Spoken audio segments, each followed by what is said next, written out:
Olá, gente. Gente, hoje eu vou falar aqui sobre um pouco sobre umas coisas que eu vejo aí na internet, tipo profetas, né? Hoje tá muito na moda isso.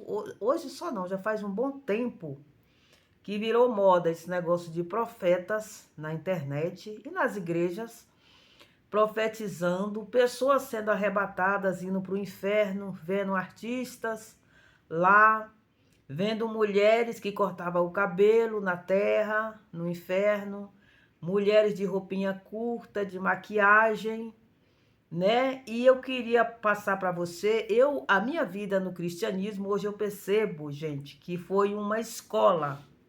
A minha vida toda foi uma escola, não só no cristianismo, mas principalmente no cristianismo. Eu presenciei muitas coisas, muitas mesmo, que hoje está me ajudando muito. Eu não sabia que eu estava estudando, que eu estava na escola, que eu estava no aprendizado para agora. Só agora, né, é que tudo está fazendo sentido. Muitas coisas que eu não entendia naquele tempo, ficava paranoica, porque o povo só falta enlouquecer a gente, né?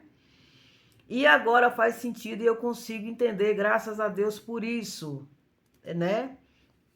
Uma coisa que eu via muito e ainda vejo, por exemplo, o profeta, esses profetas, eles dizem que a pessoa foi arrebatado, e aí viu isso, viu aquilo.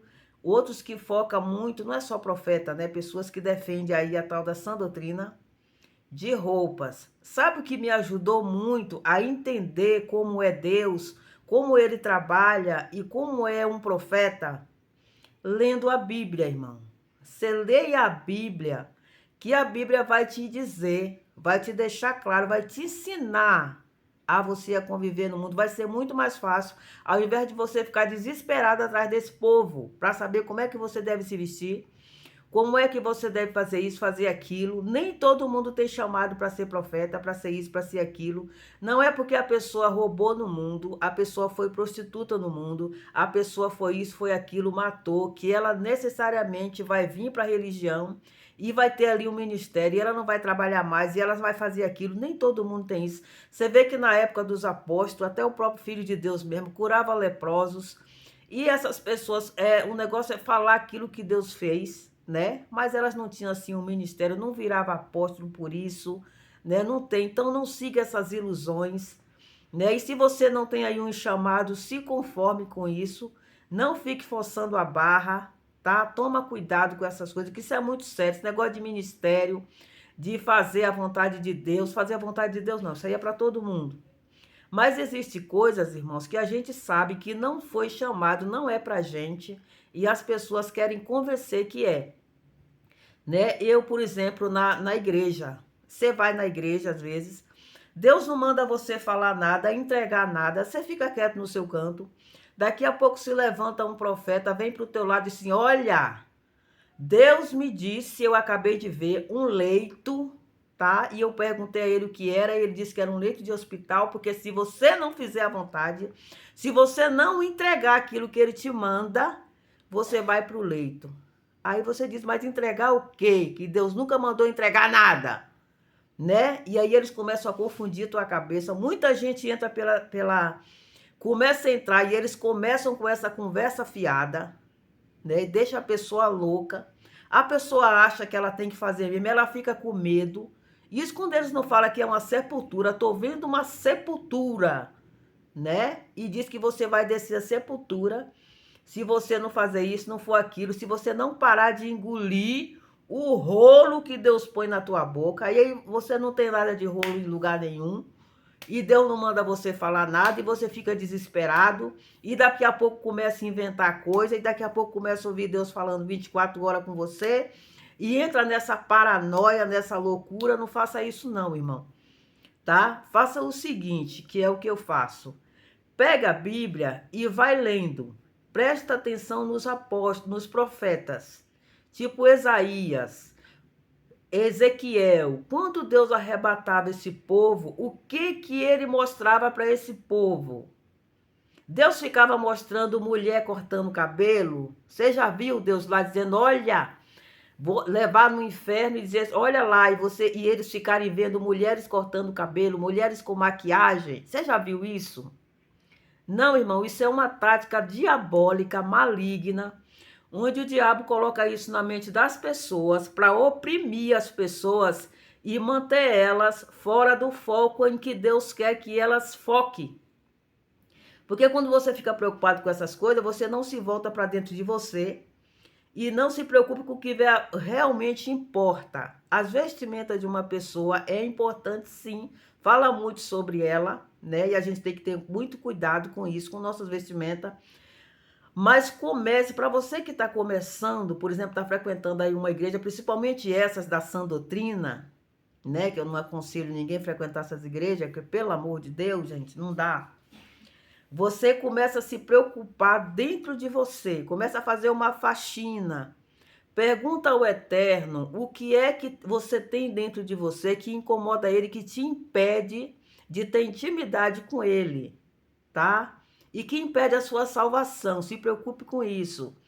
Você é aquela pessoa que carrega mágoas, mágoas até de quando era criança, porque alguém bateu em você e você nunca esqueceu, porque cuspiu na tua cara e você nunca conseguiu perdoar, porque o teu pai te bateu e você não consegue perdoar o teu pai, tá? É muito doloroso e eu não quero entrar nesse mérito, não tô dizendo que não, né? Não tô querendo ser insensível, mas é isso que é importante para você começar a limpar na tua vida, tá? Procure se preocupar com os seus sentimentos. Dê sempre uma olhada nos frutos do Espírito, que é longanimidade, que é o amor, que é a bondade. Isso são coisas muito importantes, tá? As suas vestimentas, a partir do momento que você vai se aproximando do Eterno, que você vai se limpando por dentro, você vai se aproximando e vai tendo intimidade com Ele. Intimidade com Deus, irmão, não é pular em cima de púlpito, nem em cima de igreja, não é falar em línguas estranhas, ficar enrolando a língua, tá? Não é ter agenda lotada, não é ser amado por todas as igrejas, hoje está aqui, amanhã está lá naquela festa. Não é ter dinheiro com fartura no banco, porque se você observar os apóstolos, até o próprio Filho de Deus é um exemplo maior de que eles não tinham essas coisas de bênção financeira que o povo exalta muito hoje em dia, tá? Não vai nessa achar que uma pessoa, só porque ela é próspera, ela tem Deus na vida. Muitos aí estão muito distantes, tá bom? Não quero dizer também que todo mundo tem que ser miserável, longe de mim.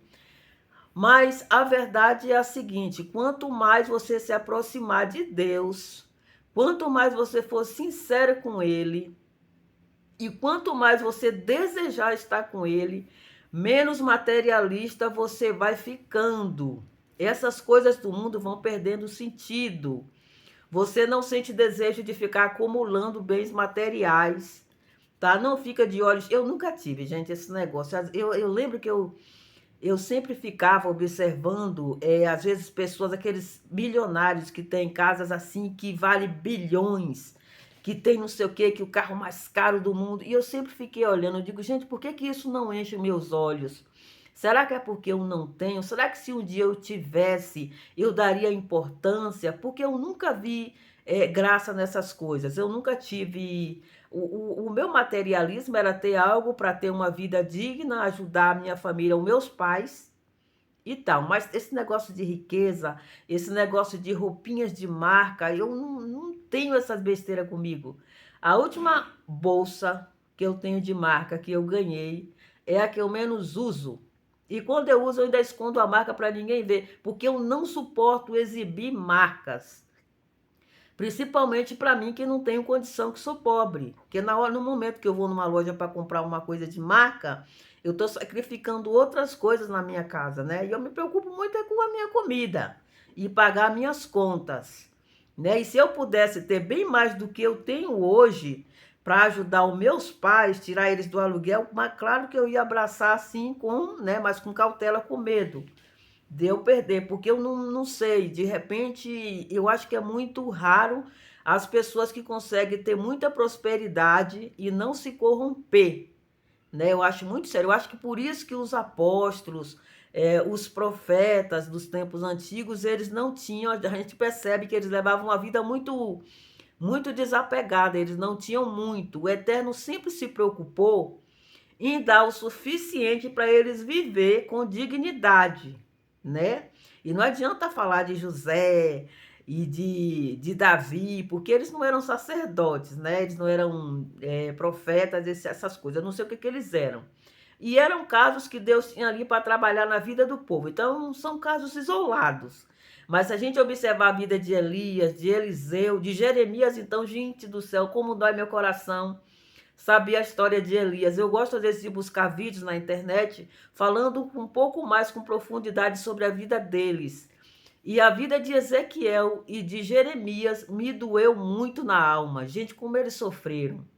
É uma vida muito sofrida. Então, irmãos, quando você pegar a sua Bíblia para ler, leia os capítulos completos e vai ali meditando, vendo como Deus se referia a eles. Hoje em dia eu acho muito engraçado, eu ficava confusa na igreja, que às vezes Deus tem um amor tão grande, né, por alguns, e às vezes esses alguns que Deus tem um amor tão grande que fica lambendo eles o tempo todo, eu te amo, você é a menina dos meus olhos, porque eu te amo, vou te dar tudo, porque ai de quem tocar em você.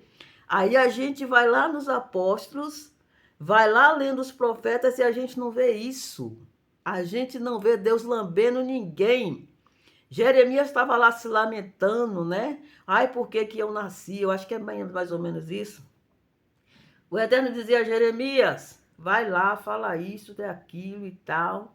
Não chamava nem de meu filho, que é muito normal hoje, né? Meu filho, minha filha. Chamava pelo nome. Mas no cristianismo é diferente. E às vezes esses mais amados são os mais soberbos, mais prepotentes, mais materialistas, mais falsos e às vezes aqueles que são mais, desculpa, que se esforça para viver melhor diante de Deus, parece que ele nem enxerga, ele não vê. Aí a impressão que dá é que não vale a pena viver direito, né? Melhor viver aí na sem vergonhice, porque Deus enxerga e quanto mais errado viver, mais Deus ama. Bom, vamos para o próximo vídeo.